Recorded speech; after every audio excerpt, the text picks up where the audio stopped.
Hello, listeners. If you haven't liked, subscribed, or followed the Sounds of Living podcast accounts, you could find us on Instagram, TikTok, Facebook, and Patreon at Sounds of Living Podcast. Any donation would be greatly appreciated to help support my journey of taking Sounds of Living around the United States. Thank you.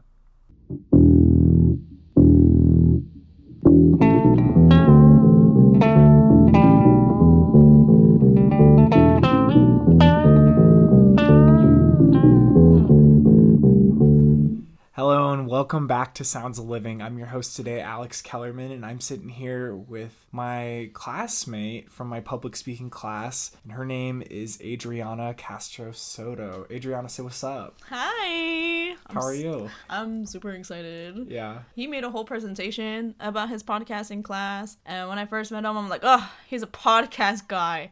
God, what are we gonna do? But I was like, oh no, never mind. This is a podcast guy who just really likes music, so he's cool. I appreciate you saying that. Do you want to tell us about yourself, Adriana? Yes. So one thing that I'm majoring in college is I'm getting into sex therapy or sex education. I still haven't decided, but I'm going towards sex therapy. And I'm in my third year of college right now because I decided to switch my majors. I also write fanfics. I've been writing them for 5 years. I write Not Safe for Work, and so all the gore, all the smut, I do that. I was in the My Hero fandom, but right now mainly I'm in the Baby Shall We Date fandom, and I really like writing that one. I also really like watching movies. I'm a big movie fan. If I was a guy, I'd be an annoying film bro, but thankfully I am not. I have a whole letterbox of like, oh, these are all the movies I watch, and I think it's really cool, and I just want to see like a list of how much I've seen. So how did you get into smut? As I mentioned, I'm going to college for sex therapy, so for the smut, I learned all my sex education through fanfics, and then I decided I wanted to pursue that. I'm like, wow, this is like really like an interest of mine, and then I wanted to get into sex therapy because a lot of people are uncomfortable with the topic of sex, and I'm like, I want to change that. I genuinely want to help people better, so whenever I go to parties and like, oh, you go to college, where are you going for? I'm like, oh, I'm doing this, and they're like, oh, so they'll ask me questions about just general sex thing. It's like, oh, is it normal for this? And I'm like, oh yeah, that's totally normal. It's like, because you don't have an education on, you don't know what's normal and what's not. So like, if you have heavy discharge, that is completely normal. It's just your body trying to get it out of your system, make it clean. It self-cleans for you, so you don't have to take anything to be like, oh, this is to like help clean my kidneys. Like, no, your body is already doing it for you. And just general sex questions like, oh, should it hurt when it goes in? It's like, no, like this is something like you need prep, but if it genuinely hurts to put a tampon in, then you need to get some help and like go to a doctor and check that out. And it's just like something that you've been fascinated in since you were younger because it's like something you're not supposed to talk about. And that's why you're like, I need to know more. I need to know more, yeah, for sure. And just like finding like an escapism in fiction. So like, let's say you have some like traumas you want to get through or you want to write it down. Just being able to write it in a fictional world where nobody can get hurt is a nice, healthy outlet just to get it out. So if you were like assaulted or, you know, you just have like a genuine interest in like darker things. Ooh, I really like watching fictional gores. Like the Saw movies, for example. It's like, oh, I think it's really cool, but I don't think it's like a good thing to do to another person, but I just really like exploring it and like reading it, and I think it's really cool, but it's all in a fictional world where nobody can get hurt, and it's a nice, healthy outlet to just, you know, have it out and just read it and just enjoy it. Like watching your favorite axe murderer on TV is like, oh my god, he's so baby girl. Wow, that's so interesting. So you're like walking the line of just being interested in the topic, but not going overboard. Yeah, I'm pretty sure I have OCD because I have intrusive thoughts, and if I don't do things in a certain way, I think I'm gonna die. It's like, oh, I need to unplug the kettle because I think it's gonna like explode and then my house is gonna burn down. But just having a good outlet for it, it helps ease it, and it's like, I'm not a horrible person with these intrusive thoughts. I just gotta write it all out and then I feel better. It's just a good way to express yourself in a healthy way. That makes sense. I feel like a lot of people do not understand that type of interest and why people are into it. So I'm really glad that you were able to explain and go into detail on how you got into that. So thank you. You're welcome. Why don't you tell me about your dad? He sounds like a pretty influential person. He is. My dad is a mariachi. He's a mariachi solitario. So he's not in a band. He just kind of does it for himself. He's been doing gigs probably before I I was born. He'll sing in Spanish. He'll go to parties. He'll put on the whole mariachi suit on. And then he'll DJ and put English songs on. And then he'll sing those out. And then sometimes like, oh, like I need a break. He'll just have some music in rotation as it auto plays. And so growing up, I would help him out, like pronounce some words in English. He was like, how do I say this word? It's like, okay, we got to break it down for you. This is what it means in Spanish, but this is how you say it in English. And he's like, oh, okay, I get it. You just got to practice different pronunciations and like relaxing his tongue. And so he'll always have music in the house playing because that's how he would practice. He always had like the speakers loud, so I kind of have some hearing damage from that. But yes, the music he would like playing a lot would be Bob Marley and the Wailers. Three Little Birds, Is This Love, I Shot the Sheriff, mainly because we were watching Shark Tale because that was our favorite movie growing up. Bob Marley would put on and we're like, oh, it's like this music is like really nice. And then you see Oscar the fish getting tortured to the song. It's really funny. And then he'll just play it around. It's so nostalgic to just hear it playing in the background whenever we're cleaning or whenever he's just practicing music. He'll just use that as a warm-up. So interesting. And when you guys would listen to Bob Marley and like all this stuff while just going about your childhood, did it affect your siblings the same way, you think? Yes. Right now they really like punk music and rap music. They also are big music fans, so they have like a CD player, a vinyl player, and then they really like going to raves. And just whenever it's First Friday, they're like, oh my god, Anna, can we go please? And then I was like, I have work, and they're like, boo, quit your job. And my older sister as well. She's also a big music fan as well. So why don't you tell me more about your dad and his DJing? Have you ever like gone to one of his performances? Yes. Like, what's that like? So usually when I go, it's to help him set up. Usually he'll be double booked that day. And he has performed for the family. So like, let's say there's like a quinceañera or a wedding or something. He'll show up and he'll start like DJing. And then sometimes he'll just practice at home. So I kind of know what the whole deal is. But he'll have like these lights on, like kind of like disco laser lights. He has a really nice voice. I mean, not like he's like my dad or anything, but he's a really good singer. I go to them all the time, either to help him out or he's at a party. And you know, free music.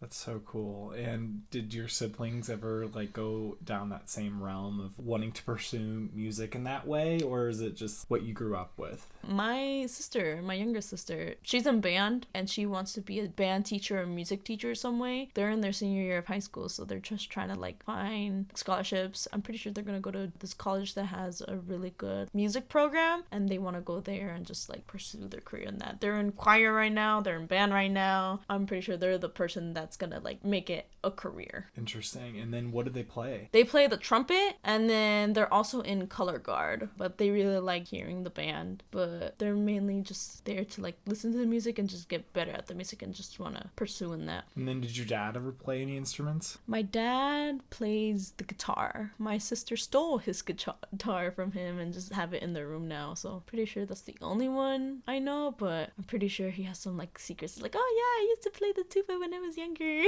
That's so cool. I like that you have grown up with such a big musical influence in your life and it's led your siblings and yourself into all these different realms that you maybe wouldn't have known if you didn't have him as your dad, right? So going on to the next phase of how music has affected you, it was around middle school where you were introduced to Skrillex. Tell me about that. Alright, it was a phase. Middle school, I started going through my like, I don't like being Mexican phase because it's just starting like seeing other kids and they're like, the music I listen to and the way I am now isn't normal and I need to change that. And by changing that, I'm just going to ignore it and just kind of like hate it. And it's like, I want to be like an all-American girl. I want to like be able to go to like sleepovers and like put on makeup because my mom, she was like, oh, like girls like you shouldn't like put like makeup around your age and like can't go to sleepovers, you don't know who lives there. And you're like, but mom, you wouldn't get it.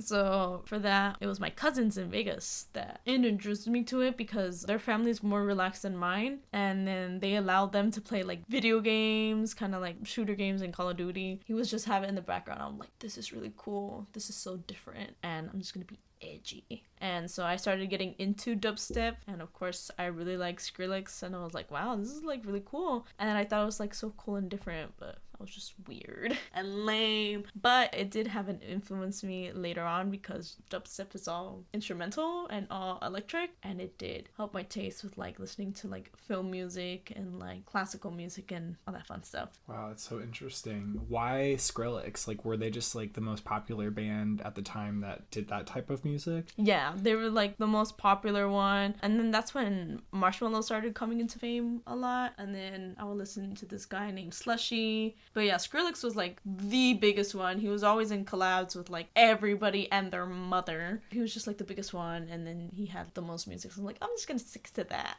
When you were getting into this next phase of music, right when you were starting college, right? And then like also Skrillex probably carried on throughout high school, I'm guessing, right? Yeah. What led you into this new form of music? When I got with my lover, I was still kind of lame after high school. COVID happened in my senior year, so I just started like exploring with like more music. All I was in high school was just the person who was like really smart and just studied, and that was it. That was me. So I was kind of like a blank sheet. And then I started going out with my lover, and they started like introducing me to like all this music and then all like this other media. I'm like, wow, it's like I get to be like totally myself and weird and just lame with them. And then I just were able to find things for myself. So I just started to get more experimental. Also because of my sibling, my younger sister, she had just better music taste than I did, so I kind of stole it off of her. And then just kind of like listening to goth music and just like more alternative music,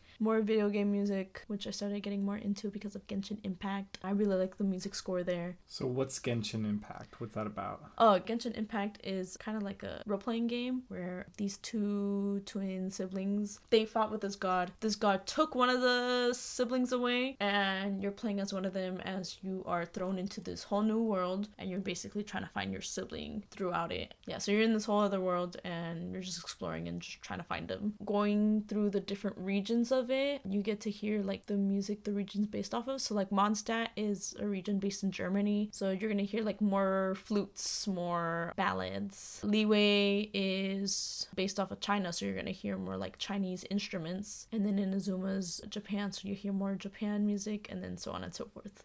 When you're exploring and you hear just like that calm music and just exploring things, you're like, wow, this is like really pretty. And then of course when you're like fighting monsters, it gets into like more battle music and more faster and like frantic as you're trying to like kill them. It's just really beautiful. And me personally, my favorite album is the Leeway album, but the Sumero album is really good because of the region is like really beautiful. That makes sense. So like when it comes to just your relationship with music, you're looking at all of the instruments that make the song, and maybe that's why you got so into Skrillex and all these other musicians that are without lyrics. It all interconnects with your dad, because your dad is a DJ who brings a bunch of different genres and production of instruments together. I hear the instruments more when listening to a new song than the lyrics. Like I need to have the lyrics right in front of me so I know what they're saying. When I was younger, I didn't start talking until I was 7. It was probably because the English and the Spanish trying to come in, trying to learn it, it just kind of made me freeze, and I just kind of went, I don't know how to talk. And also I am kind of like losing my hearing because of my dad, because he always played loud music. First hear the instruments, and then if I really want to know what the lyrics are saying, I need to pull them up. My sister and my lover gets so mad whenever I'm singing a song, and they're like, you're singing it wrong. That's not the lyrics. I'm like, what do you mean it's not the lyrics? That's what it sounds like. They're like, no, it's this other thing. And I'm like, oh, I'm so sorry.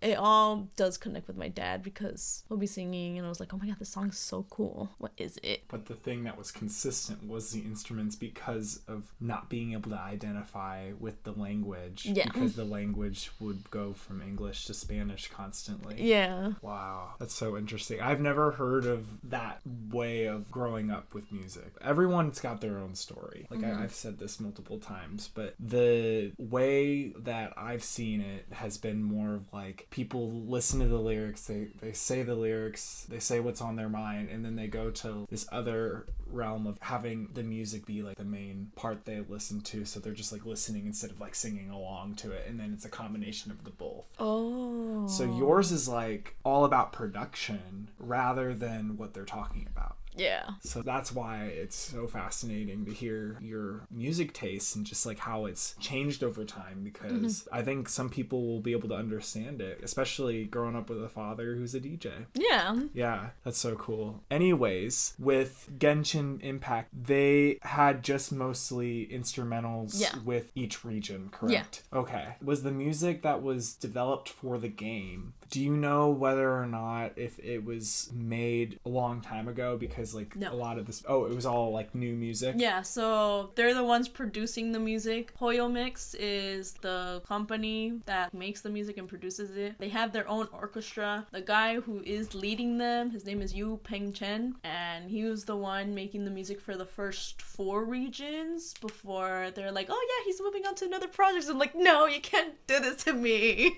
But he was the one kind of like leading them and I guess writing the music as well. He was the director. And then Hoyo Mix is the one who's like producing it and probably like casting. Everyone's like, oh, we need a cellist, we need a violinist, we need someone who knows who could play this Chinese instrument. So they kind of like work together. It's like, oh, you lead them and then we'll produce it and grab everything that you need. This is all music they made for the video game. Wow, that's so cool. Because I wasn't sure from how you're describing it if it was going to be something more along the lines of they just took what they had originally came up with thousands of years ago and they took that like style of music and then they just redid it in a way that's like more modern. No, they are using some like traditional instruments that were used back then to kind of like fit the vibe for it, because in Genshin Impact they don't have phones. It's more kind of like in the past, you're looking at like ancient China, older France, but like obviously it's not France, it's like the game's version of France. So you see like traditional Japanese, traditional Chinese, traditional older, traditional like German, like with the, probably see like a big old picture of ale and a rum and whatever, but it's all in the past. So they have all the music, all the instruments that were there and just kind of like make their own version of it and make new music with that, if you know what I mean. So having a traditional sound, but it being completely organic. Yeah, exactly. Wow.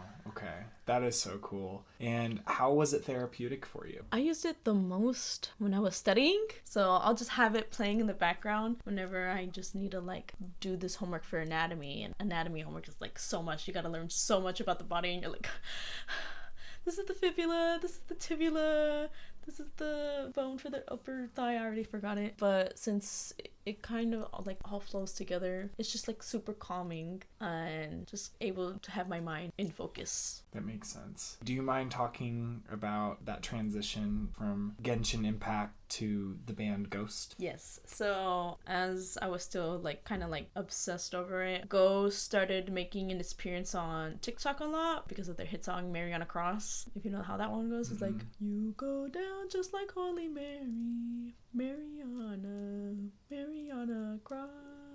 It was all over TikTok for like edits and all that. I'm like, oh, like this song's really cool. And then my lover started getting into it a lot, and then they're like, oh, there's a song called Mariana Cross and Kiss the Go-Go, and I'm like, wow, this sounds like so cool and so silly. And then some people started comparing it to like Scooby-Doo chase music or like Satanic ABBA, because you see the band and you're like, wow, they're probably like a hardcore like rock band. It is kind of like Satanic ABBA. That's the best way to describe their music. And then I started getting into it. I'm like, wow, like their music is like really different because their aesthetic is more of satanicism, kind of satanic Christianity-ish. If you go to their shows, in the background they kind of have like these stained glass windows with like their own characters on it. And the lore of Ghost is they're a part of a church to spread like the dark Bible, and it's all of a concept. The leader Tobias Ford just like, oh, I really like the aesthetic Christianity, but I really don't like how some people were like forcing it down people's throats, and a lot of people who have religious trauma like I do kind of just don't agree with what the church says. Just like being gay is a sin, and like, oh, but then you hear stories of priests assaulting all the altar boys and you're like, wait, what's going on? You're not practicing what you're preaching, and just having a lot of hate towards minorities. It's like, oh, if you have sex before marriage, you're gonna die, you're gonna go to hell. And it's like, whoa, whoa, whoa, whoa. Why are you so aggressive? They're just completely warping. It says like Jesus said love your enemy, but like you don't love everybody else. So I really don't like how me personally the church was shoving that down people's throats. And whenever I would ask questions because I was curious and I didn't get things, they were like, just read the Bible. And I'm like, this is really confusing. So the concept for them is like Satanism, but it's kind of like the same of being in the alt community. It's like, just believe what you believe in, just don't be an asshole. And that's kind of like the same way for ghosts. And hearing the religious music as they worship like Lucifer and Satan, it's like, wow, this like music is like really cool and I really like it. Oh no, it's just like a concept. It's not like don't kill virgins just to get their blood. Like, what are you guys talking about? Just listening to the music, I really like just the heavy metal and the rock. Hearing the basses and the guitars, you're like, wow, they have these like beautiful riffs. One of the best examples would be their song Phantom of the Opera. It's all instrumental, but just hearing it is just like super beautiful. It's just like, wow, it's just like amazing to hear. That makes so much sense, especially because like if you think about it, it is all related to you trying to figure out who you are and what you're about through the music you listen to. Mm-hmm. The last part of your episode is for you to be able to say what you think is important for the world to know. I mean, I know a lot of what you talked about were some fantastic life lessons and just like understandings of yourself, but like what's something that you want everyone to know that maybe ties it all together, or something that you live by? Like, it could be whatever you want. My piece of advice, basically my life motto, is be as passionate as you are with the things you love, because people see passion and then they are willing to listen to it. So just be wholly yourself and just be down to explore things. Be down to listen to other people. But the most important thing is like be passionate in the things that you love and that you enjoy, so that other people can see your passion and be willing to like listen to you or see your stuff and all of that. And I just feel like if people were more open with like their hobbies and stuff, then, you know, might be just a little brighter world. Well, thank you, Adriana. I think that's fantastic advice, and I agree with you. You know, people really do need to be exploring outside of themselves and go for what they love. Thank you for coming on here, and to all the listeners out there, wherever you are, I wish you happiness and good health, and I'll see you next episode on Sounds of Living.